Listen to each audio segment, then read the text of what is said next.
Okay, traders. Now we've got a couple of major events coming up, and it's very worthy of a run through here. So, obviously, the key event, the US Federal Reserve interest rate decision. Now, at the moment, it's 0.75 is the factored in outcome, right? Now, there's a lot of discrepancy around 0.5, 0.75. Them trying to dispel ideas of a 1% rise at the next meeting and all these sorts of things. So the Fed have got their hands full. I think they are in a position now to raise rates aggressively one more time, 0.75, and then really come back and say, you know what, we have to see how the data goes from here, because it does take 3 to 6 months for these interest rate hikes to really impact. And, you know, the first ones, this is why they're going aggressive, because the first couple, they don't even really hit your bottom line. So the idea is put the brakes on, let you see that if you've got loans and all these sorts of things, that the impact is coming, right? So that's something to think about. I'll come back to that. But leading into this, we've got the Aussie inflation numbers, right? Now, why is this important? Well, it's a kicker, right? When I say a kicker, it's something the central bank, the RBA, has reference to, or reference specifically, that if inflation keeps going up, they're going to keep raising interest rates, right? So that's the key part to this. It's understanding what the previous number, what the consensus is, okay? And the forecast here is trading economics forecast. I'm not really paying too much attention to that, but inflation rate. So in Australia, we're looking for another full percentage point higher. Now, that should really give the market a huge injection. Now, quarter on quarter, it's supposed to be slightly weaker. I don't know, but this is what we need to be focusing on, the 6.2%, and see how that runs. Now, there are some core numbers here that are coming out from the RBA. They did this a number of years ago, and it really pissed me off because it's like there's so many numbers to look at. So, but on the face of it, Joshua's done a good job here of compiling sort of the forecasts, what the forecasts were for each one. Okay, this is what I was talking about, the RBA sort of trimmed mean, right? So these numbers up here have been the core numbers forever. Then let's say it must be like 10, 12 years ago, they started sort of introducing these RBA weighted medians, okay, their own numbers. I don't know why we're just not using those. But so you've got some of these seasonally adjusted, some not, median and mean numbers.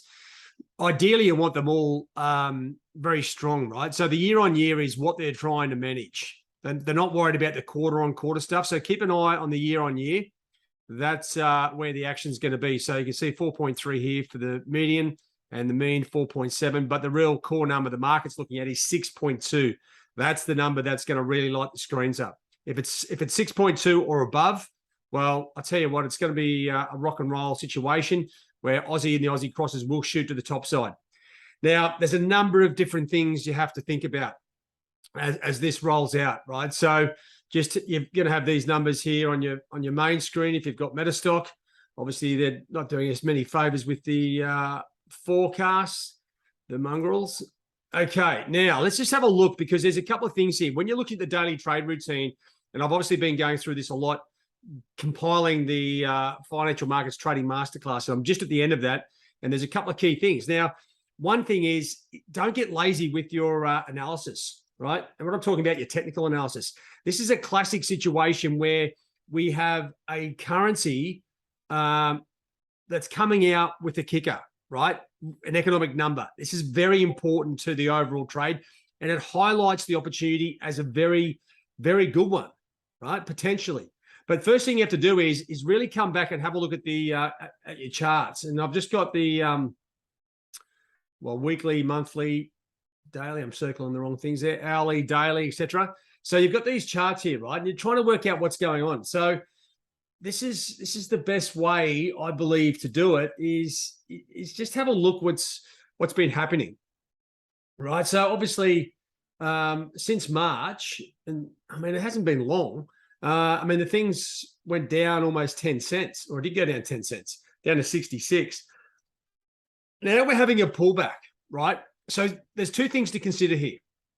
The Aussie has been in a decline. Now inflation is kicking into gear, and it's really ramping up, interest rates in Australia have been going up. Inflation's been going up. So we're sort of catching up. As I have said forever, and it's not me who made this up, it's like the US sneezes, the rest of the world catches a cold. And what that means is basically whatever happens in the States happens down the track in all these other economies, usually about somewhere between 3 and 6 months. Some of them at the moment might be 9 months, like the Eurozone, which is completely out of whack. So you've got a situation here. So the US dollar, we are in the last week of the month, and we know that the US momentum fades in that last week, which is whether it's strong or weak. So we are seeing a really push here to the top side. You look here on your daily charts, tells you very clearly. You can see where it broke down here. Okay, it's come back and tested that a few times. And then we've come back and tested the overall, well, it's set a new little high there, actually. But that line is not too far away on the downside here for where it breaks down. Now, let's just focus on both sides of the market. If the numbers come out exceptionally high, we will have a short-term period here before the FOMC, like a good 12 hours or so, where we can see what's going on. Now, if I just blow up the hourly chart. So we got this high. Now, this is what I like about the recent move. So we've got this resistance trend line. We've had a new high set, didn't break above 70 the figure, took out some stop losses, and you can see it was pretty quick. Okay, it's up there and it comes back down. But the good thing here, what I like about this is a real pressure setup. Okay, and you can basically move that to there because that's what we're sort of focusing on now.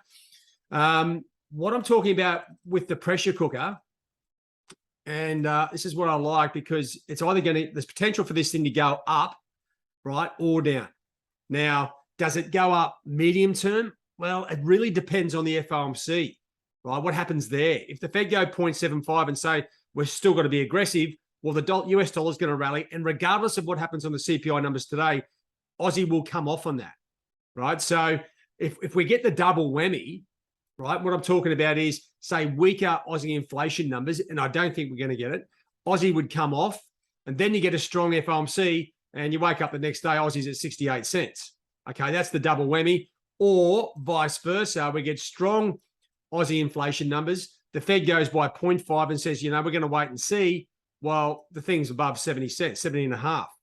It's at a really good technical crossroads. And you can see here the market is respecting this relatively short-term trend line. You got 1, 2, and then you can sort of say that's 3, 4, or 5, whatever you like. But we have seen that little break to the top side, some stops taken out. I like that. It cleans out the downside. To me, the downside here has a really awesome appeal.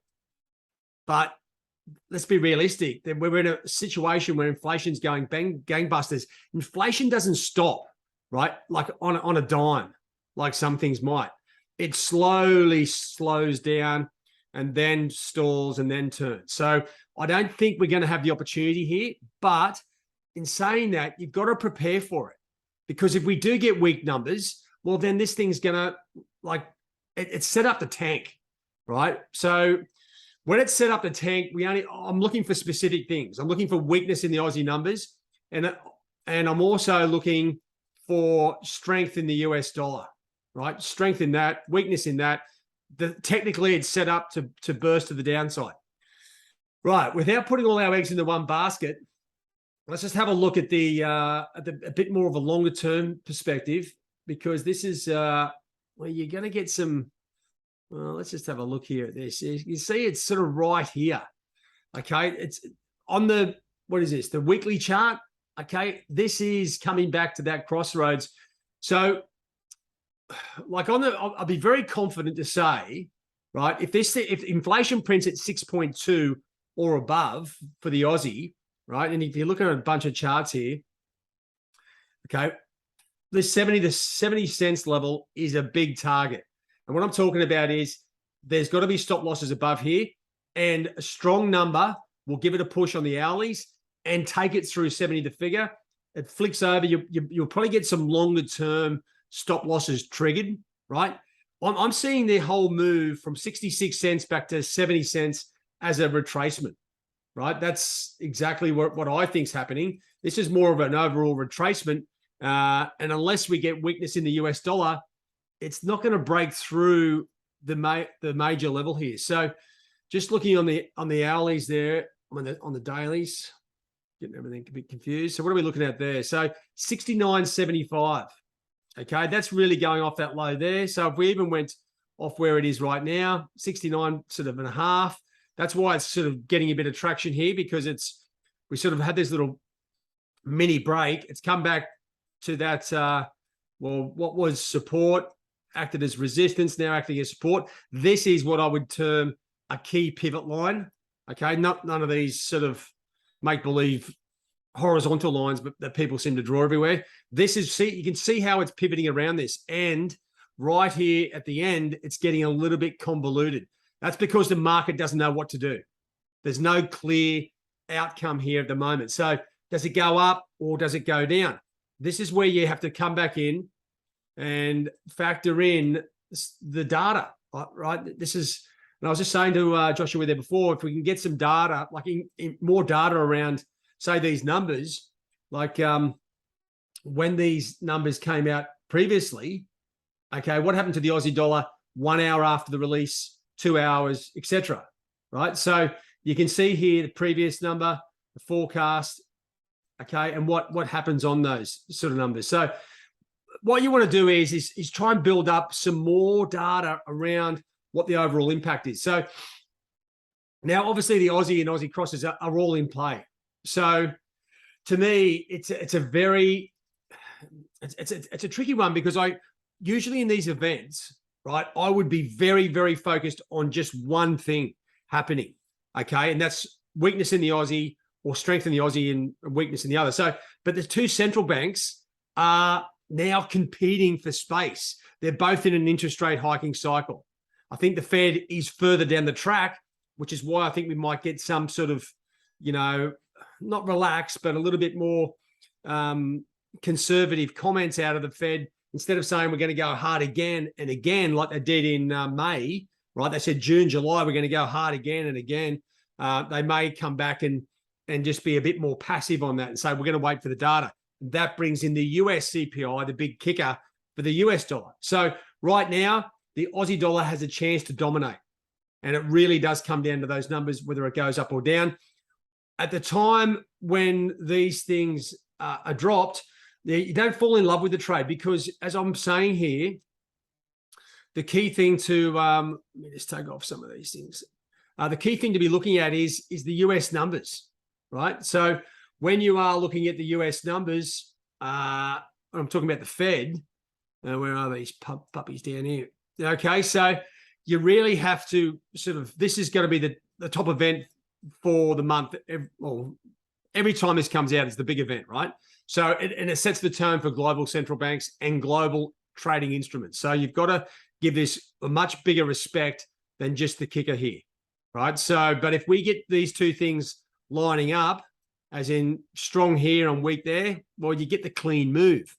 I don't think we're at that point yet, because they're both sort of strong, and you can get a little bit of convoluted price action. So that's on the first thing. Now, when it comes obviously to, let me just come back to the charts. When it comes back to looking at the overall Fed, right, and the dollar, like all the majors are in play.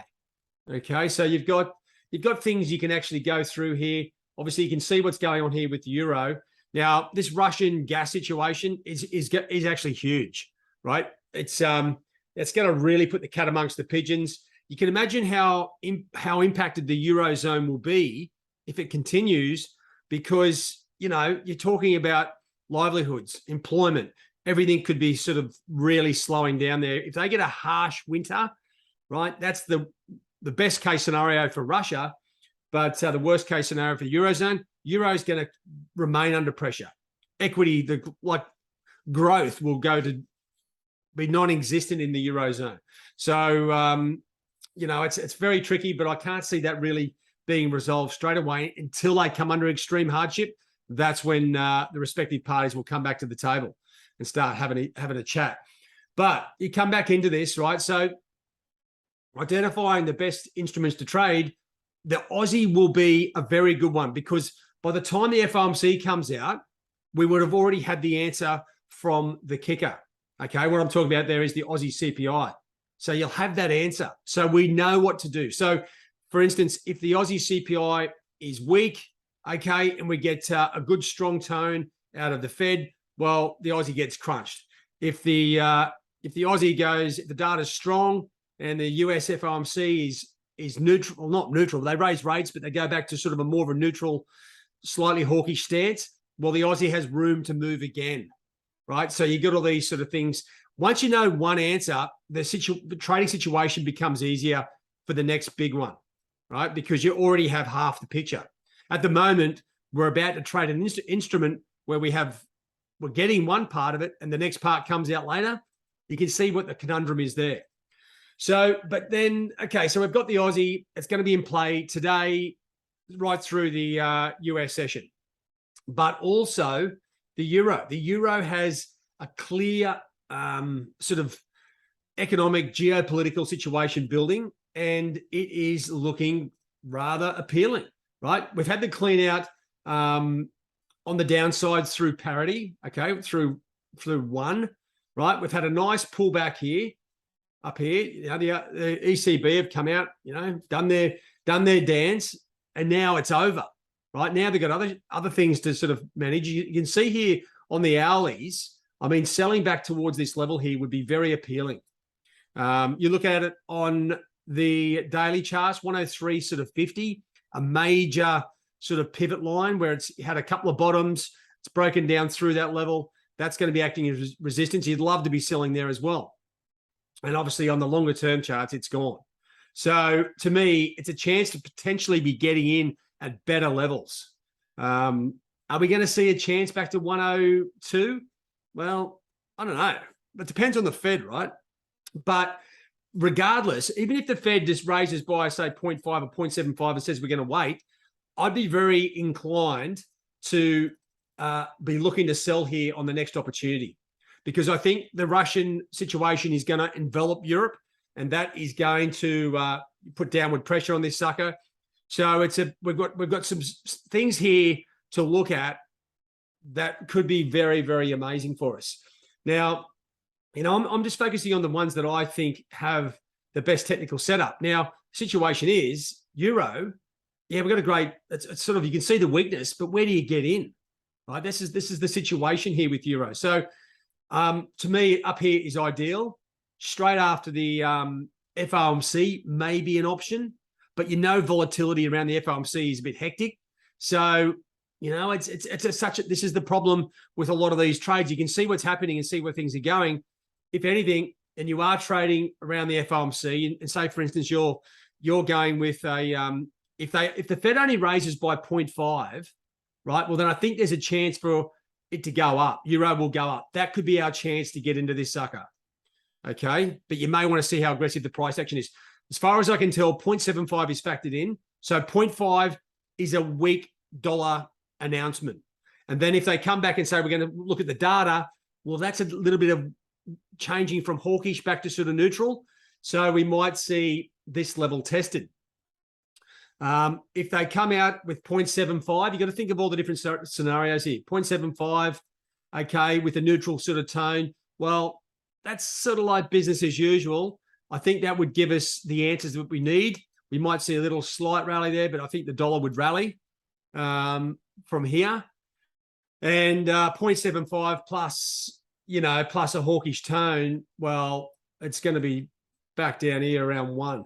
All right. So these are the different things. And unfortunately, we don't get all these. And don't forget, you got the press conference to deal with as well. So when you are looking at your major currencies, right, they are, have a look. Actually, Sterling's got some good setups here on the hourlies, right? So even coming back and just having a quick flick through the other instruments would be worthwhile. Now, so with the Aussie CPI numbers, now just come back to this, because you don't just necessarily have to sort of bash yourself up on the currencies, okay? CPI number, inflation number, the Australian All Ordinaries, the equity indice, key to potentially getting into a trade there. it'll be a bit cleaner, right? The Fed, right, it's going to directly impact the equity markets, and you can actually sort of work off the US equities or the other equity markets because they all should follow suit, right, with what's happening on the North American equity market. So that they will bring into play the other instruments, right? So if you are looking for opportunities outside the currencies, the equity markets have got to be a bit of a go-to, right? Now, you look at the NASDAQ, and I haven't updated this chart of late. If I just do that, we've had that nice high up here, topped out. You can see the NASDAQ sort of in the middle of a range, whereas the S&P, okay, it's just poked through this level. That is a lot more appealing. In saying that, appealing in the sense that the resistance lines gives us some comfort, but you can see how far away it is. Now, I'm just doing some, putting some videos together around assessing what sort of size stop loss you need on different instruments. It really comes down to the price action around the trend lines for the current market, right? When I say the current market, like the last, month or so, because different trading economic conditions will give us different volatility, right? So one thing that you can be looking at is, okay, so if they, where to get in, what's your entry level and how big a stop loss do you need? One of the key things you've got to think of is you don't need to cover this to here. That would be our ideal situation. Entry level, say we're going short, and a stop loss above the resistance line. Yeah, that's great, but this is a live active market. So what happens here? Well, don't forget, if you are trading this instrument, all we're trying to avoid is the initial pressure of volatility from liquidity moving and people pulling positions out and putting positions on. Now, how far do you need that? Well, it's not as big as you think. I've just been going through the S&P, and it's about, 20 cents if you're thinking of it as cents. So if we're at 3,920, you're probably looking at a 3,940 stop, right? And then you can sort of quantify how much you're going to risk on the trade and what lot size that is. So there's a few factors here. I'll be getting those completed now, but you can consider those options, but you need some room to breathe on the initial entry, because if you don't get the first entry, which is the best one, then you get the next one, you know you're going to be dealing with a little bit of retracement here and there and a little bit of volatility. But what I think the equity markets, I think they will rally if the Fed only raises by 0.5 and they go to we're going to wait and see situation, then the equity markets will rally, right? So the key here is trading these events. The Fed are going to give us the answer, and that's going to be easy to trade the future data coming up, like inflation, employment, these things. So trading the FOMC can be problematic because the market is digesting, okay, their interest rate move, the statement, they're trying to decipher that, the press conference, right? They're putting all these things into the puzzle and then coming out with the answer. So sometimes that is a bit convoluted and you can get run over before the trade really appears, right? So just factor that in as well. That's why when you come back to looking at the Aussie CPI number release, it's a little bit cleaner, right? Because you're not dealing with a statement and a press conference and all these other things. They've already told us in the last RBA statement what they were going to do if inflation's higher, right? A lot of their central banks are like crazy. They're talking about, we want to get inflation back to 2 to 3%. Well, good luck with that. It's probably going to have to go to 7% first. So 6.2%, the key number here. And think of the impact it's going to have on the Aussie dollar. Short term, medium term, obviously the FOMC dominates. The better situation will be trading the Aussie after the FOMC as well. There's two trades here, one on the initial release, another one afterwards, and we'll just see how it plays out. The key thing is the CPI number and the central bank announcement is a reset of the data and their expectations going forward. So that's a fresh start, whereas CPI is a major building block of the next decision. That's why this is so important. Okay, so That's why it's a lot cleaner. I'd be getting up a lot of the Aussie crosses, checking out exactly what's going on there with these instruments, right? And you would expect, this is where I've got the Aussie as the base currency against all other instruments. It should all be red or all blue by the time this data is out, and you'll see it move against everything, right? So that's the key to it. If you can nail these puppies, right, then you're halfway there. All right, guys. Well, that's it. And the other thing is too, Aussie against the euro. Well, the euro's already tanking, so it's probably going to be the odd one out, just on that factor there as well. All right, so there's a lot to take in, right? This is where, like, this sort of day is what you hope to have every other day, because there's so many answers coming out and there's so many possibilities with what you can trade. Now, I've just covered euro and Aussie as a bit of a focus, because euro's got initial and very clear direction. Aussie's got a key number coming out with a kicker, and it's stalling on the top side, so that gives us like potential there as well. But the same thing, that the Kiwi will follow the Aussie, and sterling has pretty good setups across the board, as does dollar Swiss, right? So with euro going down, like, you got to think that dollar Swiss has got to rally, right? It's got to be up here somewhere. So just keep an eye on that as well. Unless the Swiss has got their own gas bottles, they will come under pressure as well. And then dollar CAD, well, I'll tell you what, there's too many other things going on for my liking. And dollar yen, well, I'm sort of not really into that just at the moment. And that's pretty much where we are. So keep an eye on these instruments, currencies, and the equity markets.